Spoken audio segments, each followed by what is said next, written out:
Danny Rick's future is all up in the air. Max had a freaking stellar performance. Ferrari still can't get their shit together. Listen, if you want to switch Latifi teams... crash, Bottas crash.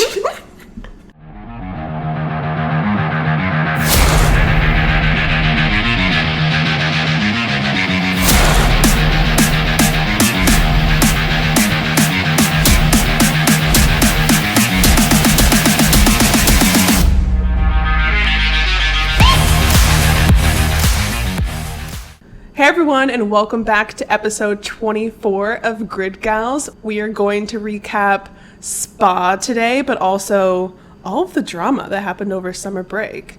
Before we get started, I will do a caveat. There's only 2 gals here today. Unfortunately, COVID finally struck Jack and I, so like all good things, we do it together. But unfortunately, our third gal mare she got COVID too early. Yeah, she had the immunity built up. Yeah. I mean, I am surprised that I was able to outlast COVID this long. I mean, I'm pretty sure I had it in March of 2020. Cannot confirm. I mean, I don't know what else it would have been. But the fact that I haven't gotten it again is an actual miracle. So it was bound to get me. It just sucked of all weeks being this past week. Yeah, and like the place we got it in, it wasn't a way to go out on top. You know, it was like, we've been to a bunch of concerts. We've done like a bunch of really fun stuff. We went to Spain. Like, at this random bar that we don't even really like in Chicago. That shouldn't be the way we got it. Yeah, absolutely not. I can safely say I'm never going back to that bar again. That was just like the nail in the coffin. I never needed to go back. The DJ's horrible. Like, there's nothing special about it. Yeah, we won't name the bar here, but if you need to know places to avoid in Chicago, hit the gals out. Yeah, reach out. We'll give you the inside scoop. But yeah, it was my birthday this past weekend, so it was just really sad. Golden birthday. It's my golden birthday. I'm not going to reveal how old I am. Just check my social media. It's probably all over there. But well, if you got COVID this past weekend, I think people can do the math. I'm old, people. I'm old. So yeah, so it sucked because it was going to be. You know, we had all these plans, had some friends coming into town, and then, you know, we'll live to see another. We've survived, we'll live to see another weekend. We'll celebrate some other time, but unfortunately that means Mary's out for this episode, so you just get Catherine and I recapping all of the drama. Yeah, it really wasn't worth it to her to get COVID again to do this episode with us, but, I mean, hopefully we'll be able to muster through. I feel like we should start with recapping some of the drivers' summer breaks, because I feel like there's a lot that happened, obviously, over summer break, and we can get into, like, the more dramatic stuff, but I feel like some of the drivers did, like, pretty cool stuff, or just they had pretty eventful summer breaks. Let's say, you're just like dancing around. Are you afraid I'm just gonna like break into tears across the table here? It's a rough week. Had COVID canceled my birthday. Danny Rick, all the rumors are indeed true. It is so sad. I mean, I knew to some extent, right? I mean, rumors aren't usually just sprung out of thin air. There has to be some truth to them. Was I you know, just holding out, like, you know, because I wanted to believe that it wasn't true. Yes, maybe a little bit. But yeah, it still hurts. It was still like a dagger this week, getting the actual notification, and especially too, having to see him through so many interviews this past week. Oh my gosh. And watch him relive that question over and over again. Heartbreaking. But, I mean, before the news broke, it looked like he was having a great old time in the US of A, hanging out with his alleged, I don't know if it's like girlfriend. I know she's the daughter of a Formula One driver, I think. I'm pretty sure she's like some Australian model living in New York doing something. Oh. I think she's getting her degree. I don't know. I didn't really like research her that much. Jack's like, the less I know, the better. She'll be gone here soon. Out of sight, out of mind. I think there's been rumors that they're like an item or together, but it doesn't seem like there's anything formal. It just seems like when he has breaks and they happen to be on the same continent, because I can say that that's bougie about F1 drivers. They hang out and might be more than friends, but I'm sure that's what a lot of girls would love to believe. Or maybe they're just super private, because, you know, some of the drivers like to keep their relationships a little bit out of the public eye, so. Sure. I feel like the other driver of note was Hamilton, because he went to Africa, and that looked like a really interesting trip. I think he must have taken National Geographic with him, because the photos were unbelievable and it was well documented all over social media, but still very cool. What did you expect? Yeah, that's true. You can't do anything out of the public eye. Unless it's for drama. Yeah. The dramatic effect of the end of last season was right. Unmatched. But I was expecting him then to come back with a new, refreshed Hamilton, kind of a new perspective, which I think he kind of did. We'll touch on it when we talk about the race, but he was out of normal character of Hamilton, I feel like, this race. How so? He made it a fault. That is true. He did do that. Yeah. This just gives me even more support for the fact that I think he's kind of ending the F1 tour here shortly. Yeah, I could see that. I feel like he's no longer even really in the running for the championship. So maybe this is what he sees as him bowing out gracefully, you know, there's two new people kind of vying for the championship. This is the first time in however many years he's not even really competitive in the car he's in, so I wouldn't be surprised. Are there even two anymore? I mean, I was trying to be nice. I mean, that was one of the biggest pieces of commentary that I picked up on this race that the commentators would not stop talking about, was just how Leclerc's not even in the running anymore.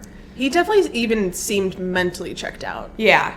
And I think that's why, I mean, before we recap everything, that's why I thought this was a really boring race. Yeah, so I think qualifying was interesting. Yep. And then qualifying versus the starting grid was interesting. And then the first maybe 10 laps of the race were interesting. Otherwise, let's face it was a Max domination. Impressive. Yeah. And this is coming from this side of the table. Impressive driving, making up ground. But yeah, it just made me unenthused to watch the race, though. The rest of the race, I was just whatever. Nothing really of note's gonna happen. Nothing really exciting's happening. Agreed. And Spa was a cool track, so I'm kind of upset we didn't really get to see it out full force. But maybe we should start with qualifying. Agreed. So starting with qualifying, I would say we saw some of our normal players out in Q1, but there were a couple surprising drivers down there. Yeah, Bottas for one. His streak ended, sadly. I can't remember how many races it was where he's always at least made it into Q2. And sad day. I mean, overall, Alfa Romeo's been struggling. Yeah. I really haven't been paying attention to them, so I have really no other commentary on the fact that they've been struggling. And I think they've had some really bad luck with their cars. I know Guan Yu Zhou, that's been a huge amount of the reason for why he hasn't been able to really compete for many races. But I would just say this kind of speaks to the fact that it doesn't just affect the rookie driver, it's affecting Bottas. It's just kind of old news at this point. Because what happened with Bottas? Was it just a bad lap, or they couldn't get him out in time, or? I think it was just something happened with his car. It's really unclear. There wasn't a lot that they said during the session, and even reading up on it after the fact, there wasn't a lot out there. I have to just conclude it was something with his car. Okay. Because I think something happened with Yuki too, right? Didn't he locked up, ruined his lap. Yeah, he did, and he was the last one, I think, to set a time for Q1. I mean, it was 19th, so. But I think what actually helped a lot of drivers during qualifying was knowing that so many other drivers that are normally at the front of the grid had penalties. It was even difficult while I was watching qualifying to understand where everyone was going to actually be starting. Yeah, which made when going into the race day, I almost felt like I hadn't even watched qualifying with how the starting grid was. I had to really pay attention to the starting grid at the beginning of the race. Yeah. I was like, it's very different than how the drivers qualified the day before. Right, because even the commentators were trying to calculate who was going to be where based on their penalties and where each of the drivers would end up that didn't have penalties because of those people. Mm-hmm. So I think then Q2 was not super surprising, right? No, I know, like, for me, paying attention to the McLarens, Danny Rick missed Q3 barely. He ended up qualifying 11th in Q2. Yeah, then Stroll and Zhou Guanyu, not that surprising. Gasly was kind of surprising.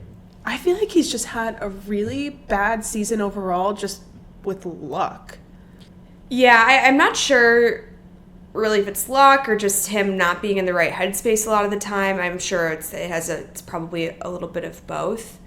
I remember too during qualifying, the commentators were talking about how surprised they were at the lack of pace from the Aston Martins. I think they were talking about how they were supposed to would have expected them to be doing much better or something to that regard.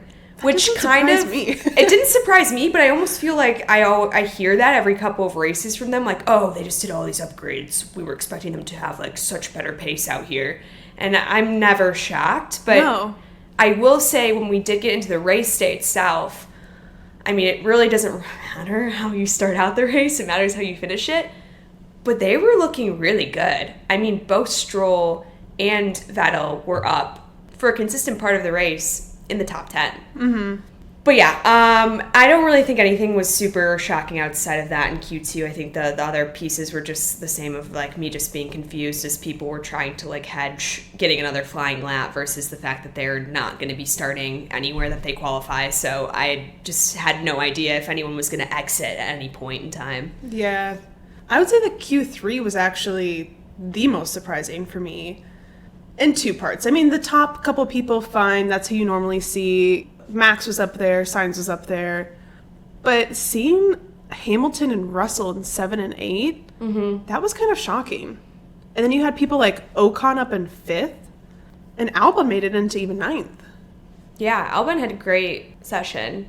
That was another thing that was surprising is apparently Mercedes was supposed to have the pace this weekend too. Yeah. And they completely were off the pace. Like, they were not even close. Yeah, they came into the weekend like, we're going to shake things up. Like, Yeah. we're going to give Ferrari and Red Bull a run for their money. I did not see that. I mean, there were parts during the race where it looked potentially hopeful. I still think, not to totally spoil results here, but I still think that Russell should have absolutely been able to make moves on Sainz and, like, did not, for whatever reason, have the capability to do that. And I have to chalk it up to him as the driver. Yeah, that's fair. I mean, you won't see me defending George at all, so. All I'm saying, if the situation were reversed and Hamilton were in that car, I don't think we would have seen the same podium finish. Maybe. I mean, Hamilton made his own errors in this past race. That's true. I think the one other surprising thing about Q3 is the lack of teamwork at Red Bull, because at Ferrari, and I'm sure like the other top teams like Mercedes, and anyone who had two drivers still going in Q3, they were giving each other slipstreams, which is to be expected, and knowing that your other driver is going to be at the back with penalties of some sort, I really was expecting Max to stay out and give Checo slipstream. Although, I mean, it was kind of badass for him to be like, okay, I just put in a flying lap. I'm going to get out of my car knowing that I've already achieved the top spot. But then I was like, okay, still team. Like, I still want to see Checo on the podium. It's still the best to start from first. So, like, why are you not out there? I'm sure, I know it wasn't Max's call, it was a team's call, but like, what was the logic there? So now you're a fan of Checo. I'm always a fan of Checo. I just need to make sure that he's an appropriate teammate for Max. That's all I'm saying. I think that's completely valid. I was actually shocked by that too. It's just crazy to me how much they favor Max. And, like, we're not even willing to take that risk when I know right now, like, obviously Max getting a championship is a top priority. Completely understand why. It still brings in revenue for the team, like, still important. But Red Bull competing for the title right now, for the Constructors title, every point matters. Right. Why wouldn't you take that opportunity to do that? And same thing. I feel like it was a team call, and I really don't understand why they made it. No, because in the end, Checo started second on the grid. He qualified third, but because of max penalties ended up at second, when I think he probably could have been in first. Yeah, I mean, who's to say? We'll never know, but I feel like at this point we've talked about it enough. We should dive into the race. So we had 2 DNFs this race. The first was Lewis Hamilton with Mercedes. The second was Valtteri Bottas with Alfa Romeo, which isn't that a pairing down there? the teammates fall from grace. Yep. Then in 18th, we have Nicholas Latifi with Williams. In 17th, we have Mick Schumacher with Haas. In 16th, we have Kevin Magnussen with Haas. In 15th, we have Daniel Ricciardo with McLaren. In 14th, we have Guan Yu Zhou with Alfa Romeo. In 13th, we have Yuki Tsunoda with AlphaTauri.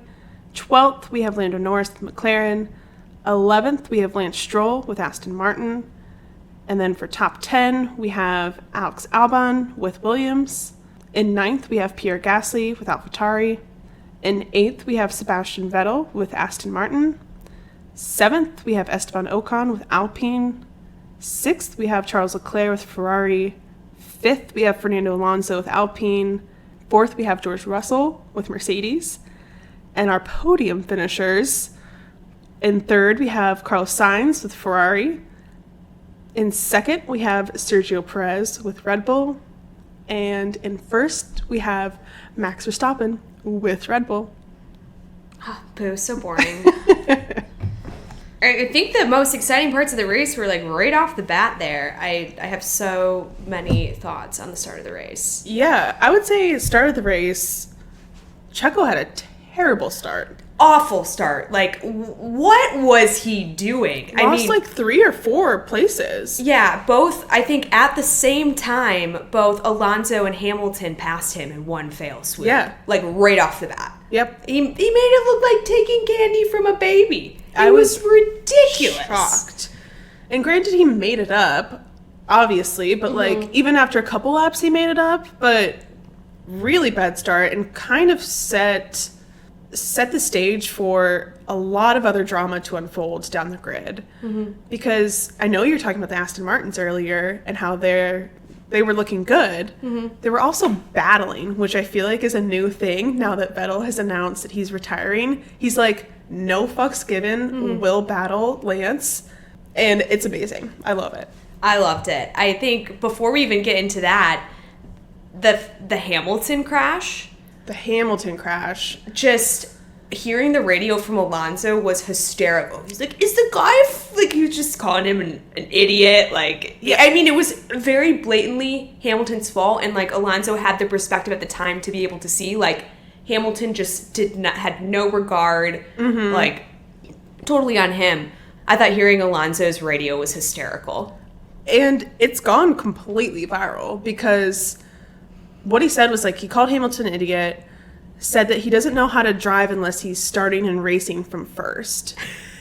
Which is such a savage comment. Savage. I mean, all the interviewers picked it up, too. So it was everyone asking Alonso after the fact about this quote.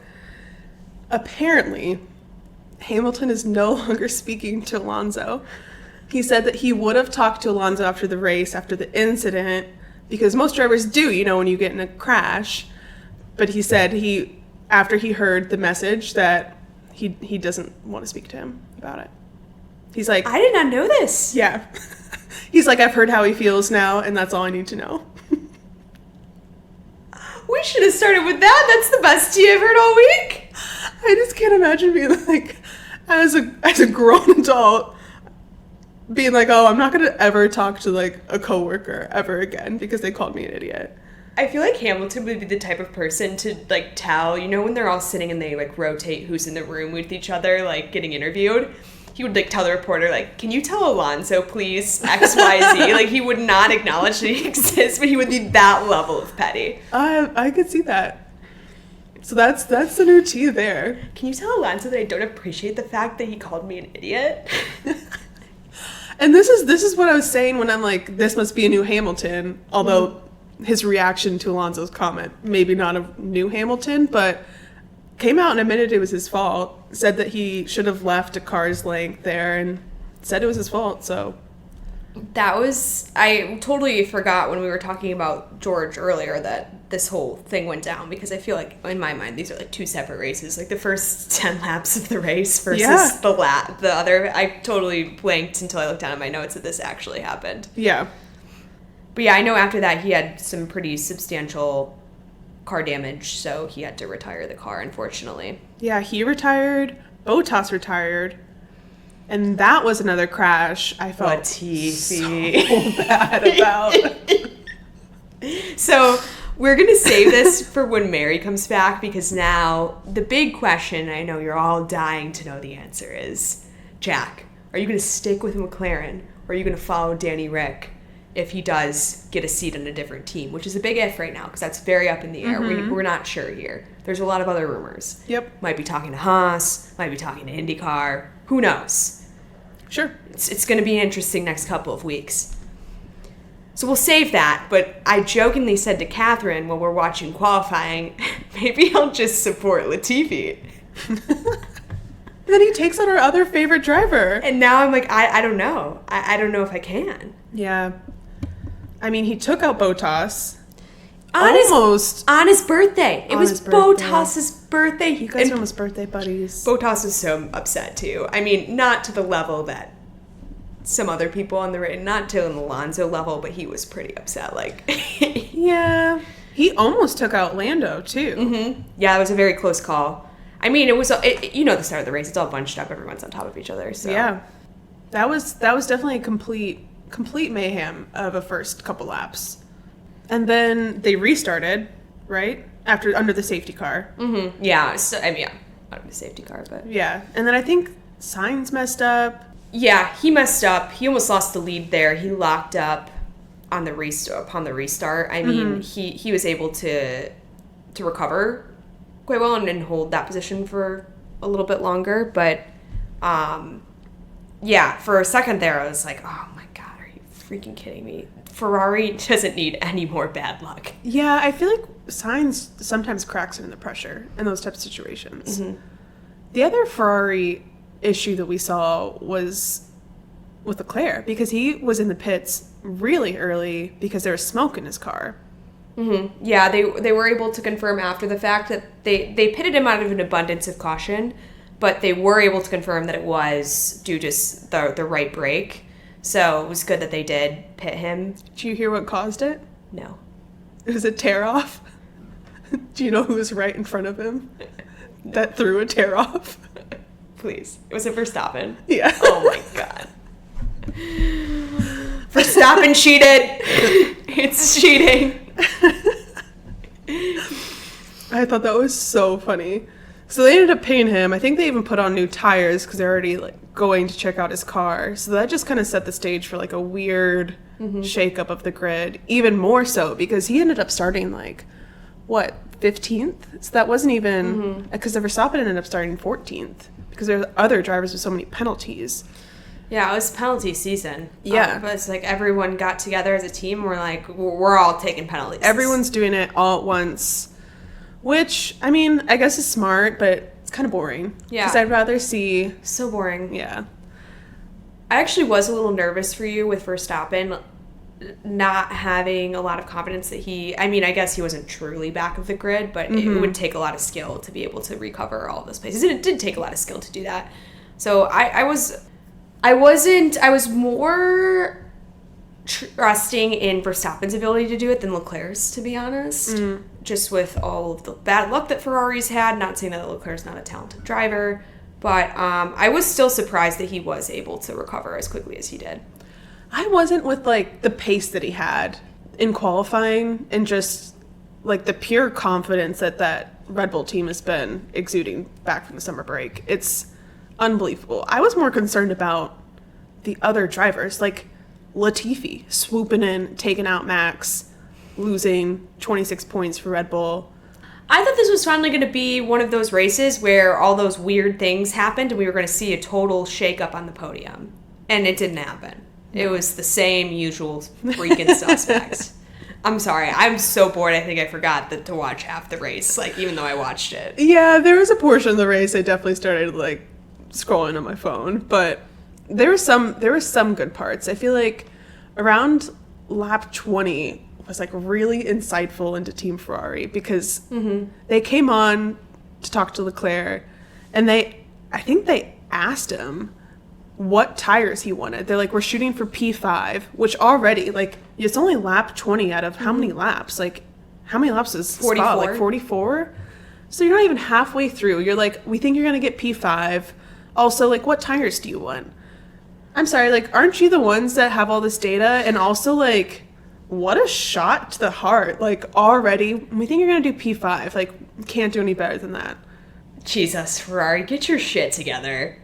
That's just, I feel they're almost like don't trust in themselves to make any more decisions. So they're like, maybe the drivers know better than we do. Like, at this point, we got nothing else to lose. I mean, that's the only way Sainz has been surviving is making his own calls, so. But Sainz spends more time with the team, like really getting to understand the car. And I feel like Leclerc just gets in and goes fast. Like, he doesn't really spend a lot of time focusing on strategy.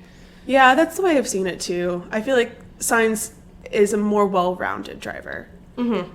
That's a good way to put it. I always feel like Sainz is like 10 years older than Leclerc for whatever reason. Definitely seems a little bit older. I don't know if there's really anything else to know. I mean, we can say the other big thing I will say was, you know, they're talking about how Mercedes is now supposed to have all this pace. And at the end here, I'm, you know, slyly rooting for Ferrari at this point. I'm not giving any away spoilers. I'm not changing my alliance to any team. I just like Sainz. And so I was like holding out, and they're talking about how Russell's got better pace than Sainz does at this point. Really an opportunity there for Russell to get on the podium instead, and Sainz was able to hold him off there. I mean, speaking of pace, just one last plug. For our listeners, I just did a big eye roll. Max was almost 18 seconds ahead of the rest of the grid. Even his own teammate in the same car. That's insane. Yeah, that is pretty bonkers. So I think this one's safely in hand, this championship, but... Well, knock on some freaking wood. Jesus. Yeah. I mean, a lot would have to go wrong. But... I mean, let's just look see. at last season. It came down to the end. This time last season, Verstappen was Red Bull was looking really good. Hamilton was not.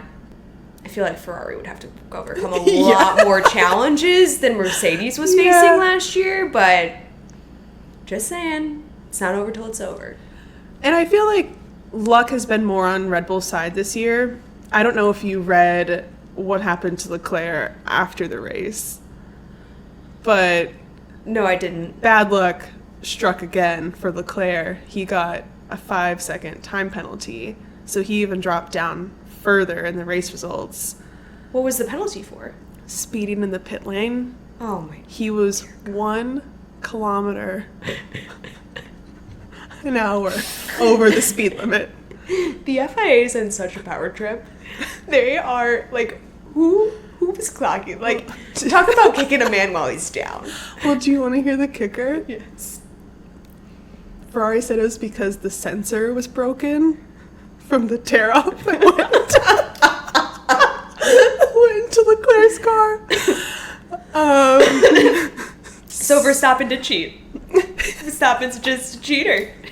So just another all-around bad luck race for Ferrari. Great race for Red Bull. But no need to God, say this is that depressing. anymore. Danny Rick's future is all up in the air. Max had a freaking stellar performance. Ferrari still can't get their shit together. Listen, if you want to switch Latifi teams... crash, Bottas crash.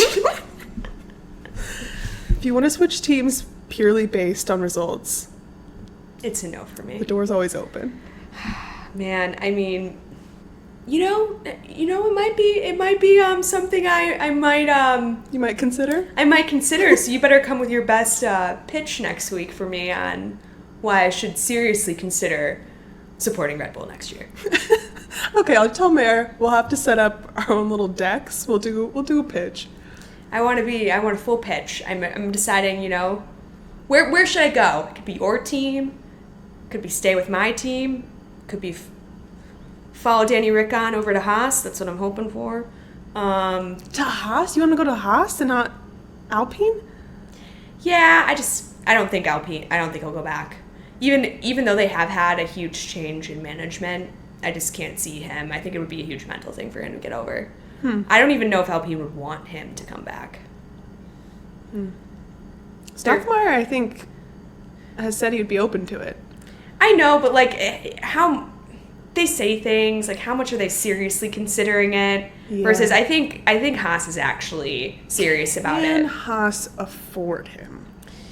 That, I think, is the big kicker. But at the same time, would Danny Rick take a pay cut if it meant staying in F1? I mean, a pay cut is better than $0. I like your mental math there, Jack. I think you're correct. I mean, either way, I don't think he's going to leave racing. I don't know enough about IndyCar to know. I have zero. NASCAR, we're going to do an upcoming episode. We actually just taped it during the summer break, where we'll break down the differences between F1 and NASCAR. So I know a little bit about NASCAR now, but I have zero idea about IndyCar. We're going to have to do an episode.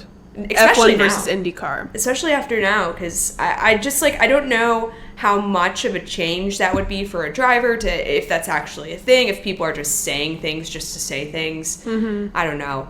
I have to believe, right, racing's racing, but I mean, there's got to be some complexities to it that would be difficult to change to an entirely different type of racing versus, you don't get as many millions as you're used to, but he just has so much. I'm sure he makes a lot from his merch and some of his other brand deals that he has. Yeah. And Haas being the American team and Danny having such a big American following, it makes sense. Yeah. Can you imagine the photo shoots? Oh, God. He would bring some spice to the photo shoots. But I think that's all. Yeah, I mean, ultimately, glad F1's back. Yeah. Wow, what a boring-ass race. Please make it more interesting next time. That's just a shout-out to all the drivers, because I know you probably all listen to our podcast. But ultimately, just really glad F1's back. And I think we're going to have some drama in the next couple of weeks that we'll have to recap along with the races. Yeah. Things are definitely going to unfold over the next couple weeks. Well, thank you everyone for listening. We're glad to have you here. Like always, if you want to check us out, you can check us out on our website, gridgals.com, that has links to all of our socials. Remember, please, wherever you get your podcasts, subscribe. And if you have any questions, comments, just want to drop us a note about anything in the world of F1, you can email us at gridgals@gmail.com. And that's a checkered flag for this session. We'll see you back on the grid next week.